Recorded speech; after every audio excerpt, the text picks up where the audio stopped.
मेरे खुद के लेफ़्ट हैंड पे टीनेज के बहुत सारे परमानेंट टैटू हैं जो मिटाए नहीं मिटते। पर जब मैंने ये टैटू किए थे ना, मुझे इतनी ज़्यादा एम्बैरेसमेंट फील होती थी, इतनी ज़्यादा शर्म आती थी।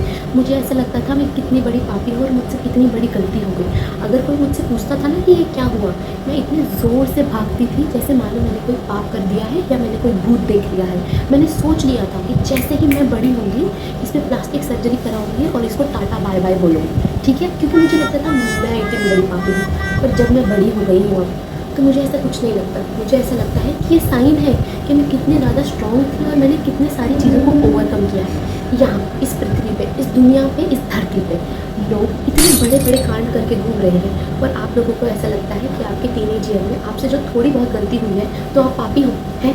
ऐसा कुछ नहीं है।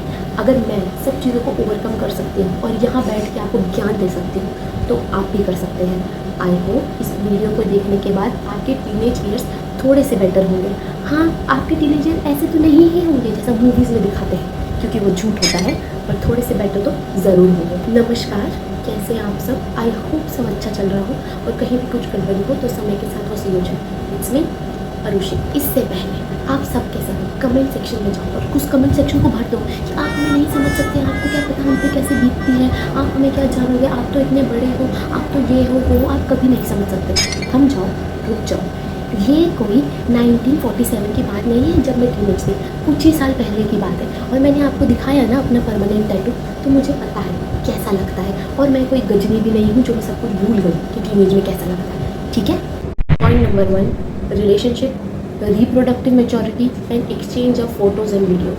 आपकी बॉडी ने अभी रिप्रोडक्टिव ऑर्गन और सेकेंडरी सेक्शुअल कैरेक्टर्स को डेवलप करना शुरू किया है, अभी फुल्ली डेवलप नहीं हुए हैं। टीनेज वर्ड का मतलब क्या है? टीन का मतलब होता है 30, मतलब 13 साल से आपकी बॉडी में चेंजेस होना शुरू होते हैं, पर वो चेंजेस फुल्ली तरीके से डेवलप होते हैं आपकी लेट टीन में, 18 में, 12वीं के बाद।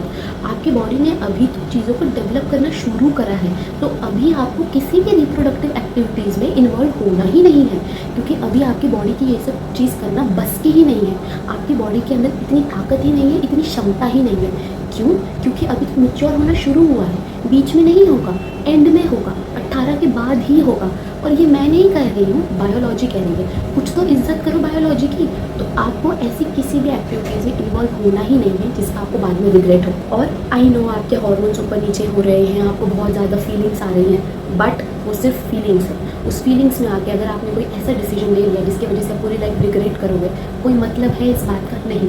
और अभी आपकी बॉडी ये सब चीज़ें झेल भी नहीं सकती, क्योंकि उसके अंदर उतनी ताकत ही नहीं है, उतनी क्षमता ही नहीं है। अभी वो ऑर्गन्स डेवलप होना शुरू हुए हैं, बस डेवलप नहीं हो गए हैं जो आप जाके यहाँ एक्सपेरिमेंट कर रहे हो। पॉइंट नंबर 2, अगर आपको पता है कि आप हाईली इमोशनल, हाईली सेंसिटिव इंसान हो और अगर आप रिलेशनशिप में आओगे तो आप इजीली डिस्ट्रैक्ट हो जाओगे, तो आपको रिलेशनशिप में आना ही नहीं है, ठीक है। जो आप ये स्टोरीज़ देखते हो ना कि भाई बचपन से साथ थे और फिर उन्होंने शादी कर ली, वो 0.001% केसेस होते हैं।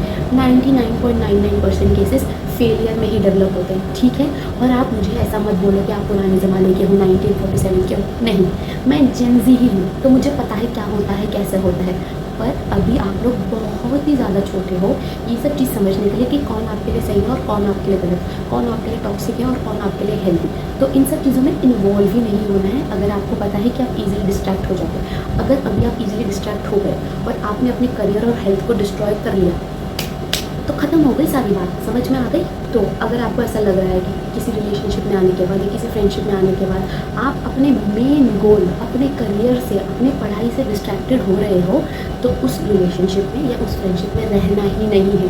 प्लीज़, इसका कोई एक्सक्यूज़ नहीं है। आप मुझे कितना भी बोल दो कि आप नहीं समझोगे, प्यार है, मोहब्बत है, ये है, वो है, 2-3 साल बाद अगर आप डिस्ट्रैक्टेड हो तो आपको रिग्रेट होगा, समझे। इससे अच्छा तो आप अभी ही चीज़ों को चेंज करें। और तीसरा, इस वीडियो का सबसे ज़्यादा इम्पोर्टेंट पॉइंट, किसी भी लड़के को या किसी भी लड़की को अपनी कोई भी फ़ोटोज़ या वीडियोस नहीं भेजनी, चाहे आपने उसमें कपड़े पहने हो या नहीं पहने हो। आपको कोई फ़ोटोज़ और वीडियोस किसी के साथ एक्सचेंज नहीं करनी, ठीक है। मैंने इस पॉइंट को बिल्कुल नहीं घुमाया, आपको सीधा साधा स्टेटमेंट दे दिया है। मैंने कोई बात को गोल मोल करके आपको नहीं समझाया कि आपको समझने में थोड़ी दिक्कत हो। सीधा स्ट्रेट फॉरवर्ड बोल रही हूँ मैं। आपने कपड़े पहने हो या ना पहने हो, किसी के साथ फ़ोटोज़ और वीडियोज़ को एक्सचेंज नहीं करना। आप लोगों को क्या नहीं पता कि गलती से अगर फ़ोटोज़ और वीडियो एक्सचेंज हो गई और उसको मिसयूज़ हो गया तो आपको उस पर कितना असर पड़ेगा। आपने वो स्टोरीज़ नहीं सुनी कि बच्चे ऐसा करते हैं और फिर वो लीक हो जाती है और फिर कितना कुछ उन्हें झेलना पड़ता है। आपको सब कुछ पता है, ठीक है, आपको ये भी पता है क्या सही है और क्या गलत, तो नहीं करना, ठीक है। और अगर कोई आपको आकर ऐसा बोले कि हर कोई ऐसा करता है, तुम तो पुराने ज़माने की है, आजकल तो प्यार में ऐसा ही चलता है, अगर तुम मुझसे प्यार करती है तो ये तो तुम भेजेगी ही, और अगर आप उसकी बात में आ रहे हो तो आपसे बड़ा गधा कौन है। अगर कोई आपको आकर ऐसे बोल रहा है तो बोल दो मैं नहीं करती तुझसे प्यार, ठीक है, मेरे अंदर इतनी अक्ल है, मुझे पता है क्या सही है क्या गलत, और मैं नहीं भेजने वाली तुझे अपनी फ़ोटोज़ और वीडियो, ठीक है। और आपको ये सब किसने समझाया कि सच्चे प्यार की डेफिनेशन ये है कि आप अपनी फ़ोटोज़ और वीडियो एक्सचेंज करो बिना कपड़ों के? ऐसी कोई डेफिनेशन नहीं है, ठीक है। ये बस आपको उल्टी सुलटी पट्टी पढ़ाई जा रही है और आपको ऐसा सब कुछ नहीं करना, ठीक है। और अगर आपके ना बोलने पे कोई आपको छोड़ के जाना चाहता है तो वो भाड़ में जाए, मुझे कोई फ़र्क ही नहीं पड़ता कि आप हाँ बोल रहे हो या ना बोल रहे हो, उससे आपके कंसेंट की कोई इंपॉर्टेंस ही नहीं है, तो आपको उसके साथ क्यों रहना है, ठीक है। तो किसी को भी अपनी फ़ोटोज़ और वीडियो नहीं भेजनी, ये इस वीडियो का सबसे इंपॉर्टेंट पॉइंट है, प्लीज़ इस बात को समझो। Number 2, never compare your body in your self with anybody. इस धरती पे कोई मनुष्य ऐसा नहीं है जिसके बॉडी हेयर ना हो, ठीक है। ये जो आपको ऐसा लग रहा है ना कि आपके नए नए बॉडी हेयर आए हैं और आप सुंदर नहीं हो और आपसे कोई बड़ी लड़की आपने देखी है और उसके बॉडी पे हेयर नहीं है क्योंकि वो शेविंग या वैक्सिंग करती है, ठीक है।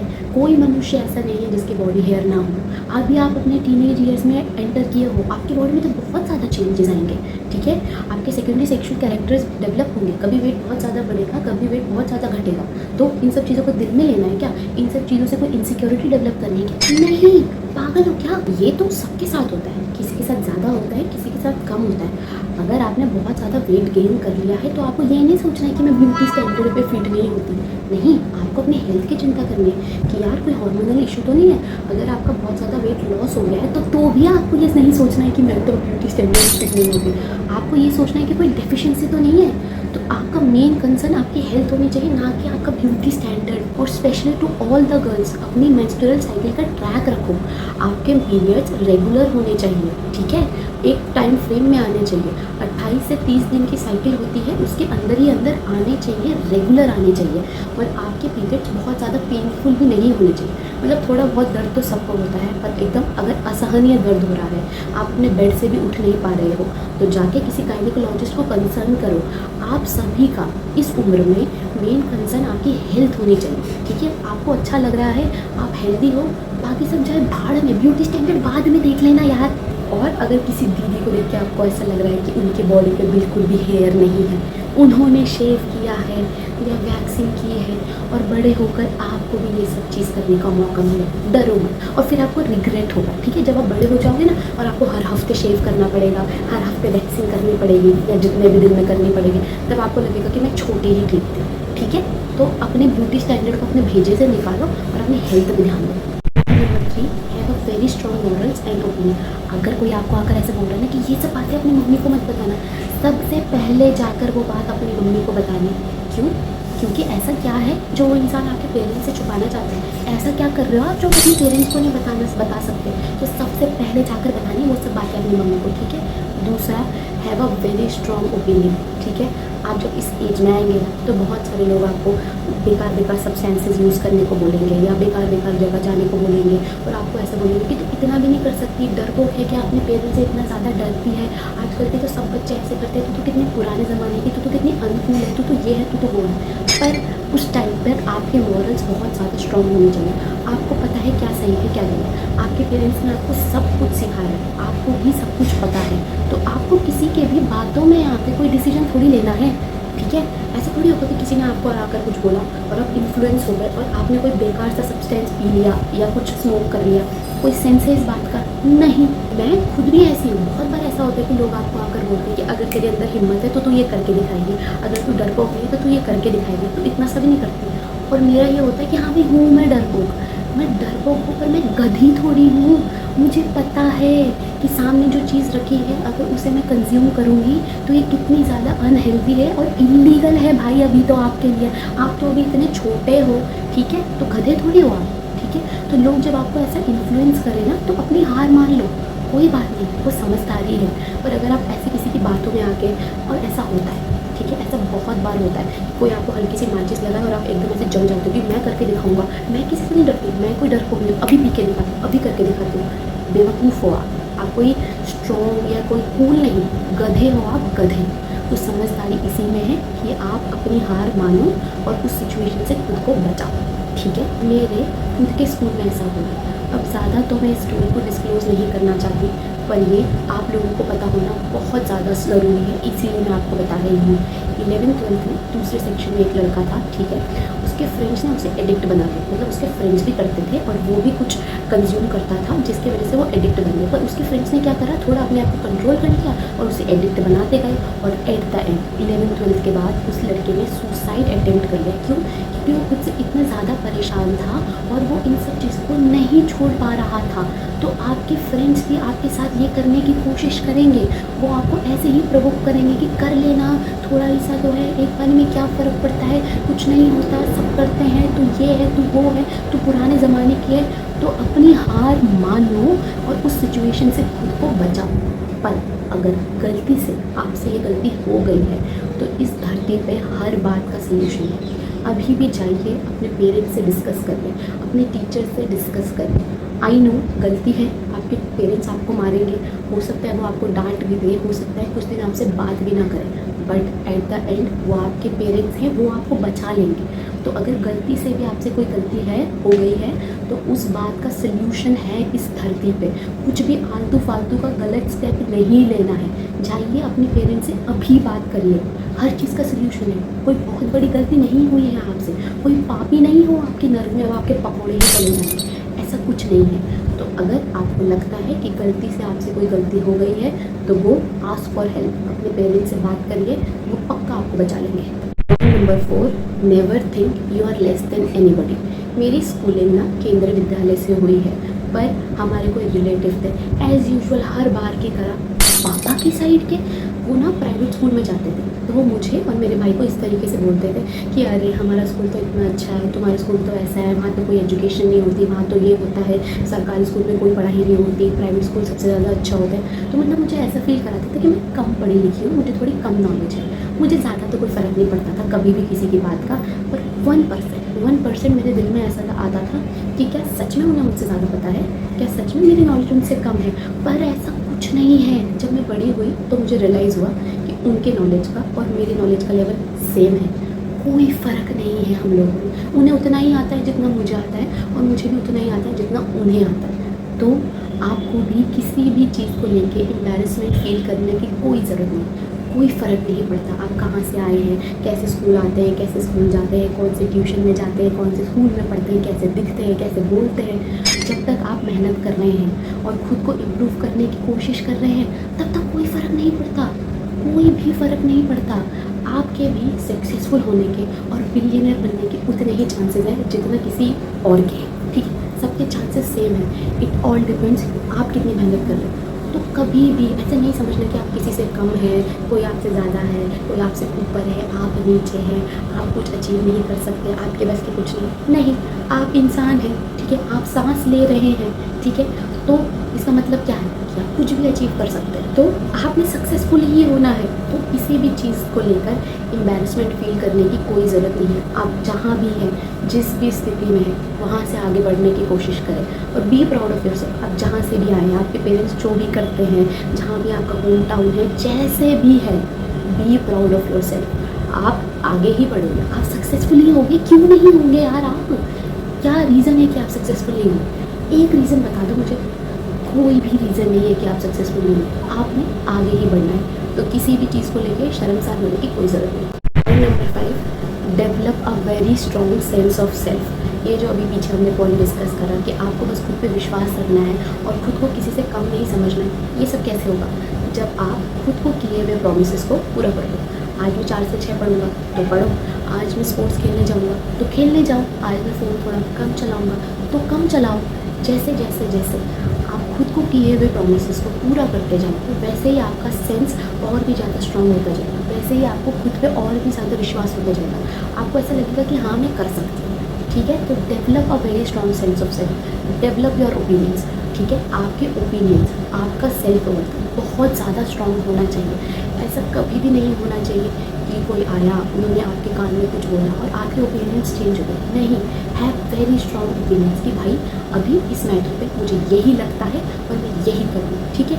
हो सकता है कि आपके ओपिनियंस गलत हो और 1-2 साल बाद आपको रियलाइज़ हो कि मेरे ओपिनियंस गलत है, मुझे चेंज करना चाहिए।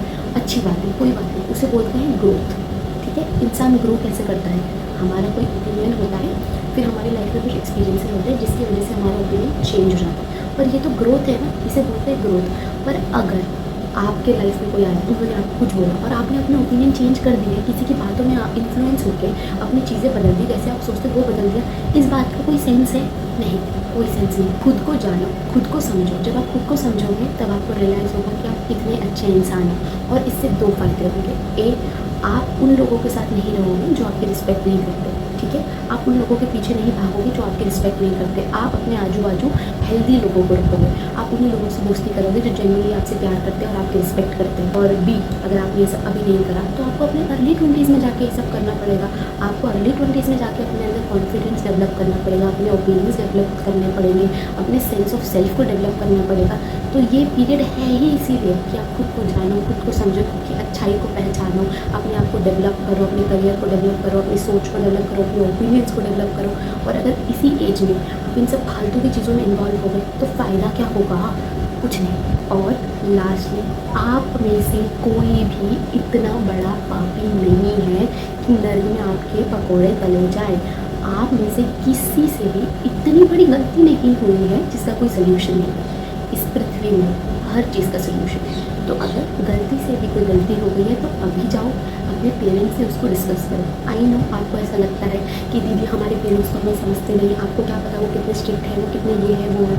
आई नो जो पता है, इस एज में ऐसा ही लगता है कि आपके पेरेंट्स आपसे प्यार नहीं करते, आपको समझते नहीं है, पर वो उस दुनिया के सबसे गंदे parents. But trust me, at the end वो आपके पेरेंट्स, वो आपको डांटेंगे। हो सकता है कि अगर गलती बड़ी हो तो 1-2 चपाटे भी लगा दें। एट द एंड वो आपका ही साथ देंगे, आपको बचाएंगे, ठीक है। और जब आप बड़े होंगे ना तो आपको रियलाइज़ होगा कि आपके पेरेंट्स कितने ज़्यादा अच्छे थे और अपने टीनेज ईयर्स की वजह से आपको उनको समझने में थोड़ी सी गलती हो गई है। तो जाओ अभी और उनसे बात करो। इसी के साथ हम इस वीडियो के समापन समारोह की तरफ पहुंच चुके हैं। Thank you so much for watching. अपना और अपने लव वंस का ध्यान रखिए और वीडियो को लाइक शेयर सब्सक्राइब कीजिए। टाटा।